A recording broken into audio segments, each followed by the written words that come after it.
La Maison du Tourisme du Pays du Lunévillois met en avant de nombreux partenaires culturels et touristiques tout au long de l'année. On les rencontre. Focus aujourd'hui sur la brasserie Marchane du côté d'Ainville-au-Jard.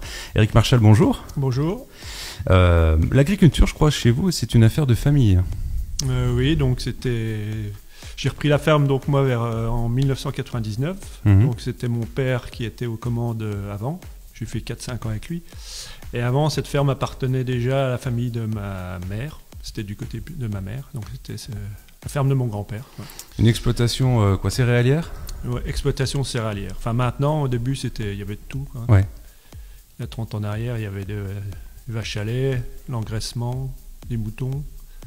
Et vous avez repris en 2004 ? En 1999, moi, ouais. Avec mon père en GAEC pendant 5 ans. Et après, mon père est parti en retraite. Donc là, j'ai fini tout seul. Ouais. Et l'idée de devenir brasseur, c'est arrivé en 2007 ? C'est arrivé dans quel contexte ? Ça faisait déjà 8 ans que je faisais donc, des céréales. Je voulais me diversifier un peu pour créer un peu autre chose. Et puis je voulais trouver une diversification qui m'astreignait pas en fait à avoir des horaires fixes tous les jours, parce que j'aime bien avoir mon indépendance, faire du sport à côté, tout ça. Et puis qui a un petit lien quand même avec l'agriculture. Et donc j'ai réfléchi et au bout d'un moment, donc, je me suis dit que la bière, ça serait pas mal, parce que bon, je peux utiliser l'orge de ma production. Et en même temps, le brassage, tout ça, c'est une journée complète, mais je ne suis pas astreint à être à la brasserie tous les jours, à la même heure. Donc, et puis il y a un petit clin d'œil à l'histoire d'Ainville-au-Jard aussi. Voilà, oui. Donc Ainville-au-Jard, il y avait une brasserie donc il y a une petite centaine d'années qui s'est arrêtée vers 1900, juste après la guerre, je crois. Je crois même que vous utilisez encore les caisses. Ouais, j'ai une caisse en bois chez moi qui vient de l'ancienne brasserie. Voilà.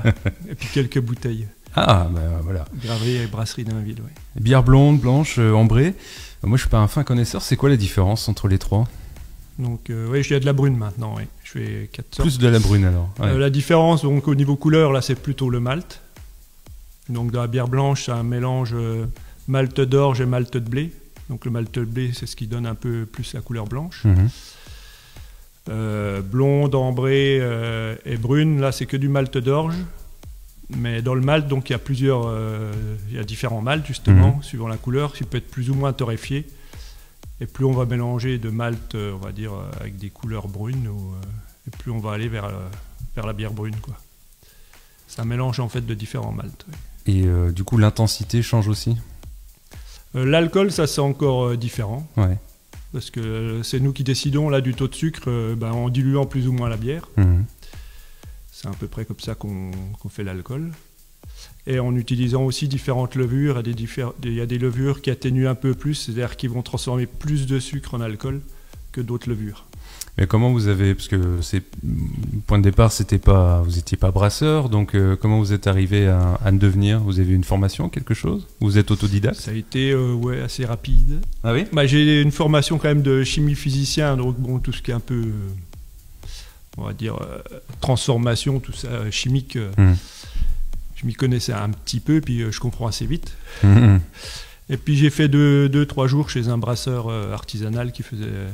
Donc j'ai copié un petit peu. Et puis après, c'est des brouilles, quoi. Au début, il y a des petits soucis, quoi, qu'il faut régler.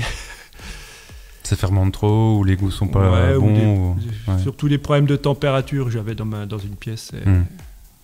Je chauffais, mais j'avais trop d'écart de température entre le bas de la pièce et le haut. Et donc les cartons qui avaient... on va dire 1 mètre de haut, fermentaient plus vite que les cartons qui étaient à terre. Ouais. J'ai mis un petit moment à m'en rendre compte. Je n'ai pas fait attention. Donc c'est tous les petits soucis qu'on règle au fur et à mesure, quoi. Parce que comment on passe du blé, de l'orge à une bière ? C'est quoi les processus ? Donc le processus pour faire la bière, déjà il faut que 4 ingrédients minimum pour l'appellation bière. Donc de l'eau, ça c'est ce qu'il y a le plus dans la bière. Il faut du malt. Il faut de la levure et du houblon. Ça, on ne peut pas appeler une bière quoi, s'il n'y a pas les 4 ingrédients. Là. C'est une appellation protégée, la bière ? Je ne sais pas si c'est appellation protégée, je ne sais pas trop comment ils appellent ça. Mais pour avoir l'appellation, il y a un droit ? Non. Non, parce que vous dites s'il n'y a pas ces 4 éléments-là. En fait, on peut tout trouver chimiquement. C'est-à-dire qu'on n'est pas obligé de prendre du malt pour faire la bière. On pourrait acheter directement,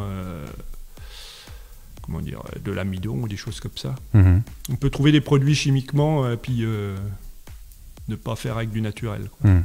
Donc là, le malt, c'est minimum 50% qu'il faut dans la fabrication. Le houblon, je suppose qu'on peut mettre aussi des arômes un peu chimiques à la place du houblon. Donc on peut faire de la bière en fait sans les ingrédients là, si on voulait. Ce qui n'est pas le cas chez vous du coup. Non. Voilà. Mais bon, normalement chez personne, parce que sinon ils peuvent pas mettre bière sur la bouteille.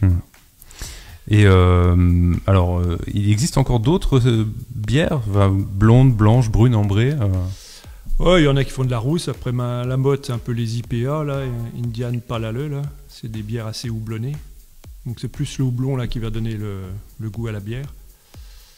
Moi, mes bières, elles sont plutôt... le goût vient plutôt du malt, quoi. Je houblonne, mais c'est pas ce qui donne le goût à la bière, quoi.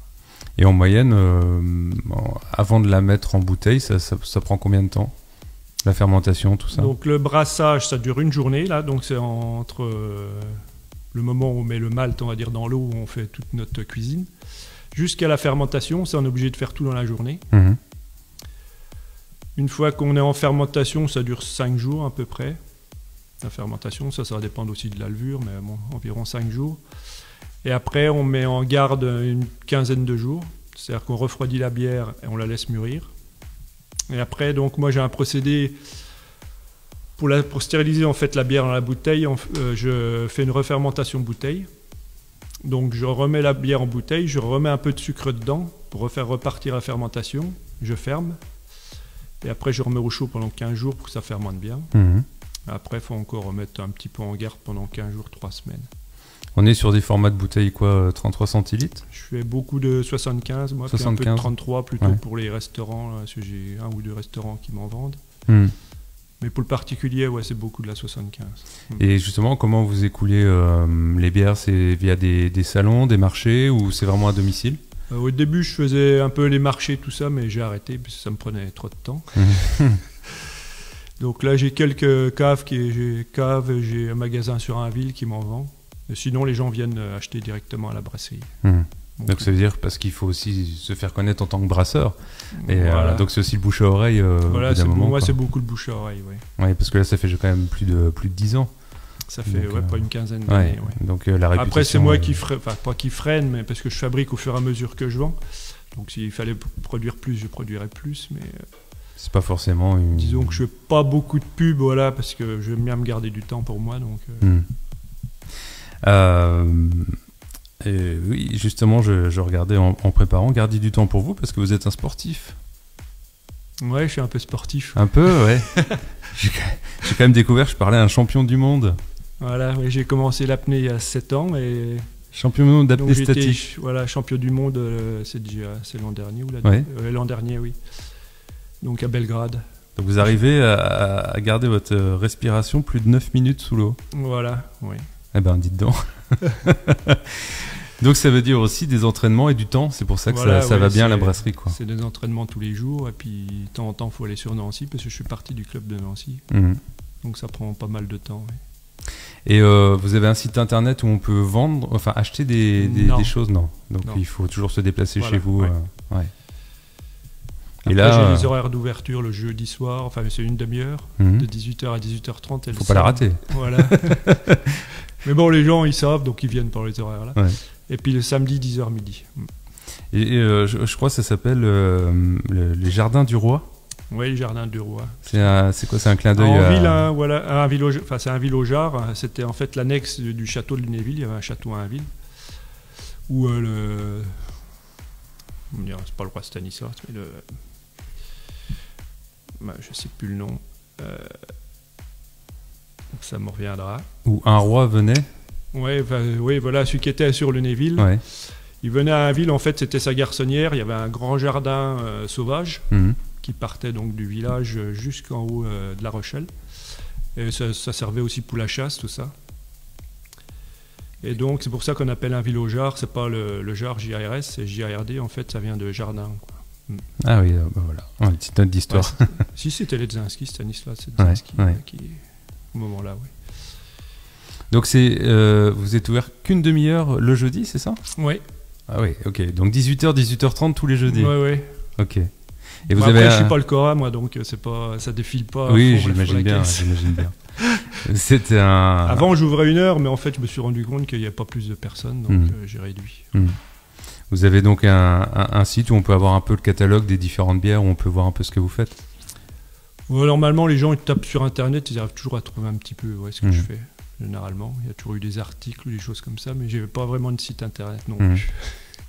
Tout au bouche à oreille. Voilà, ouais. Ah, il paraît que c'est la meilleure pub. Voilà. Bon, on va vous en faire un petit peu plus là cette fois. Eh bien, c'est parfait. C'est quoi vos projets? Si j'ai bien compris, vous n'allez pas forcément augmenter la production. Vous êtes sur un niveau qui vous va bien. Le projet, c'est qu'à un moment, je pense qu'il me faudrait quelqu'un avec moi, quoi, pour ou à moitié sur la ferme, à moitié sur la brasserie, parce que j'arrive plus à tout faire, quoi. Je bâcle un peu le travail en ce moment. J'ai un peu trop de sport à côté. Donc il va falloir que je m'organise pour que ça soit un peu mieux géré. Donc il y a une embauche possible de votre côté. Voilà. Bon, le message est passé. Un peu brasseur, un peu exploitant. Voilà, il faudra savoir un peu tout faire. Un peu comme vous, quoi. Sans la plaie. Voilà. Bon, c'est sympa aussi de faire plein de choses. C'est qu'on n'a pas la tête qu'à l'agriculture ou qu'à la brasserie ou même que dans le sport, parce que ça met toujours la pression quand on fait du sport au niveau. Donc en fait, quand on bosse, on pense pas trop au sport, et quand on est au sport, on pense pas trop au boulot.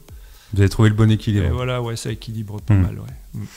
Et en termes de volume, pour faire toutes ces bières, d'ailleurs, je sais pas, on peut parler de stock annuel, enfin, c'est combien de centaines ou milliers de litres, je sais pas. Moi, je fais 5000 litres à peu près à l'année, c'est petit, quoi, c'est pas une grosse brasserie. Je fais des brassins de par 800 litres.